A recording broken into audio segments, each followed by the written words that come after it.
یہ آیت کریمہ ہم سب کے لیے ایک بہت بڑا لمحہ فکریہ ہے۔ یہاں اللہ تبارک و تعالیٰ یہ فرما رہے ہیں کہ اے مسلمانوں، تم میں سے ہر شخص امت محمدیہ علیہ صاحب السلام کا فرد ہے، اور اس کے لحاظ سے تم میں سے ہر فرد جو ہے وہ خود اپنے لیے ہی نہیں بلکہ پوری انسانیت کے لیے پیدا کیا گیا۔ وہ صرف اپنے مفاد کو نہیں دیکھے گا صرف، بلکہ وہ پوری امت کے، پورے انسانیت کی فلاح و بہبود کی فکر کرے گا۔ اب اس سے سبق یہ مل رہا ہے کہ بھائی سب سے پہلا کام تو بے شک یہ ہے کہ انسان خود مسلمان بنے، صحیح معنی میں مسلمان بنے۔ سب سے پہلا فریضہ تو انسان کا یہ ہے کہ خود اپنی اصلاح کرے۔ علیکم انفسکم، اپنی خبر لے کہ میں آیا واقعتاً اللہ تبارک و تعالیٰ کی، اللہ کے رسول صلی اللہ علیہ وسلم کی اطاعت کر رہا ہوں یا نہیں کر رہا، اور سنت کی اتباع کرے، عبادات میں بھی، معاملات میں بھی، اخلاق میں بھی، معاشرت میں بھی، ہر چیز میں سرکار دو عالم صلی اللہ علیہ وسلم کے اسوہ حسنہ پر عمل کرے۔ یہ تو پہلا فریضہ ہے ہی تمہارا۔ تمہارے اخلاق ویسے ہونے چاہیے جو رسول اللہ صلی اللہ علیہ وسلم کے اخلاق تھے، تمہارا کردار ویسا ہونا چاہیے جو سرکار دو عالم صلی اللہ علیہ وسلم کا کردار تھا،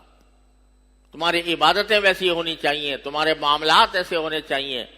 یہ سارے کے ساری تو فریضہ ہے ہی تمہارا، اور اس کی تھوڑی سی تفصیل پچھلے دنوں میں آپ کو سورہ حجرات میں عرض کرتا رہا ہوں کہ کس طرح مسلمان آپس میں زندگی گزاریں، کن کن چیزوں سے پرہیز کریں، جھوٹ نہ بولیں، غیبت نہ کریں، الزام نہ لگائیں، تہمت نہ لگائیں، تانے نہ دیں، مذاق ایک دوسرے کا نہ اڑائیں، غیبت نہ کریں۔ یہ ساری باتیں انسان کو اپنی زندگی میں اپنانی ضروری ہے، لیکن صرف اتنا ہی نہیں ہے کہ تم اپنے آپ کو درست کر لو، بلکہ تم پوری انسانیت کے لیے پیدا کیے گئے ہو، لہذا تمہارے فرائض میں یہ بات بھی داخل ہے کہ تم دوسروں کو نیکی کا حکم دو، نیکی کی طرف دعوت دو اور برائی سے روکو۔ تو یہ صرف علماء کا کام نہیں ہے، صرف تبلیغی جماعت کا کام نہیں ہے، صرف کسی ایک گروہ کا کام نہیں ہے، ہر مسلمان کا فریضہ ہے کہ جب وہ کوئی برائی ہوتا دیکھے تو اس کو اپنی استطاعت کے مطابق اس کو روکنے کی کوشش کرے۔ حدیث میں رسول کریم صلی اللہ علیہ وسلم ارشاد فرمایا، من رأى منکم منکرا فلیغیرہ بیدہ فإن لم یستطع فبلسانہ وإن لم یستطع فبقلبہ وذلک اضعف الایمان، او کما قال صلی اللہ علیہ وسلم، کہ جب تم میں سے کوئی شخص کوئی برائی دیکھے کہ کوئی شخص برا کام کر رہا ہے، تو کوئی برائی ہو رہی ہے، تو جب تم میں سے کوئی برائی دیکھے فَلْيُغَيِّرْهُ بِيَدِهِ، تو پہلا درجہ تو یہ ہے کہ اس کو اپنے ہاتھ سے روکے۔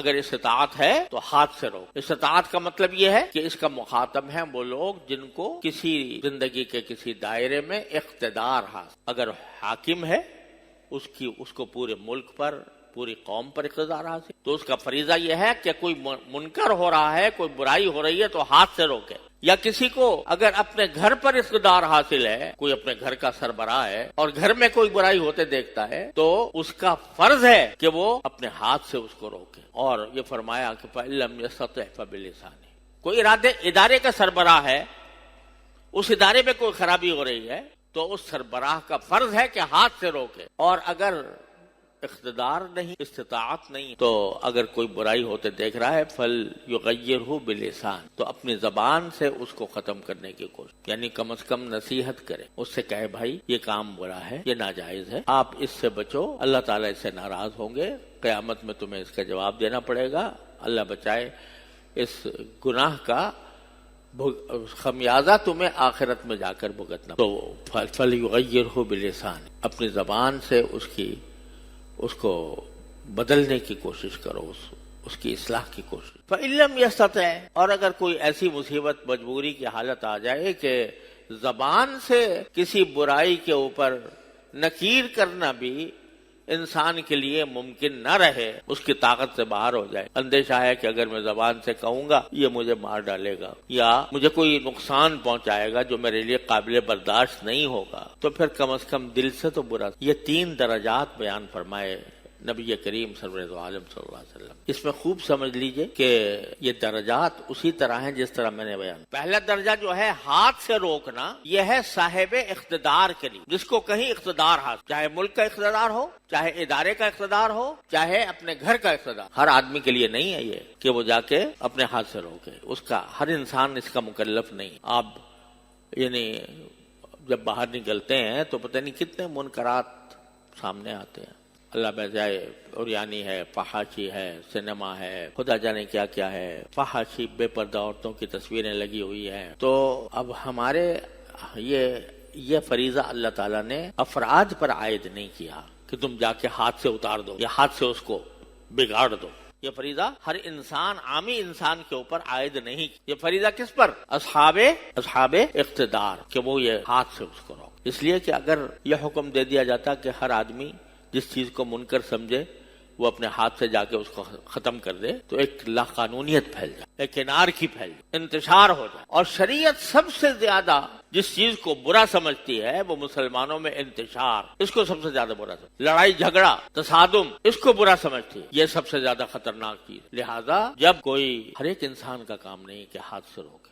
ہاں جہاں اس کو اقتدار حاصل ہے گھر میں اپنے، وہاں اس کی اولاد، اس کے بیوی بچے کسی کوئی غلط کام کر رہے ہیں جو ناجائز ہے شرعن، اس کو ہاتھ سے روکنا دو. وہاں صرف زبان سے کہنا کافی نہیں. تمہیں اقتدار حاصل ہے، تمہارا فرض ہے کہ ہاتھ سے روکو. اور دوسرا درجہ جو بیان فرمایا وہ یہ کہ اگر تمہیں ہاتھ سے روکنے کی صلاحیت نہیں ہے، تم صاحب اقتدار نہیں ہو، تو پھر اس صورت میں زبان سے روکو. زبان سے روکنے کے معنی یہ ہے جو دوسری جگہ فرمایا فذکر ان نفعت الذکر، کہ نصیحت کرو اگر نصیحت فائدہ مند ہو. کیا مطلب یہ ہے کہ جہاں کچھ تھوڑی سی بھی امید ہو کہ میں نصیحت کروں گا تو یہ شاید باز آ جائے گا. جہاں تھوڑی سی بھی امید. اور ایک داعی کو، ایک مبلغ کو، ایک اللہ کا پیغام پہنچانے والے کو ہمیشہ یہ امید رکھنی چاہیے. کیا رکھنی چاہیے؟ کہ میں جس کو پیغام پہنچا رہا ہوں امید ہے کہ وہ سن لے گا اور سن کے اس کے اوپر عمل کرے گا.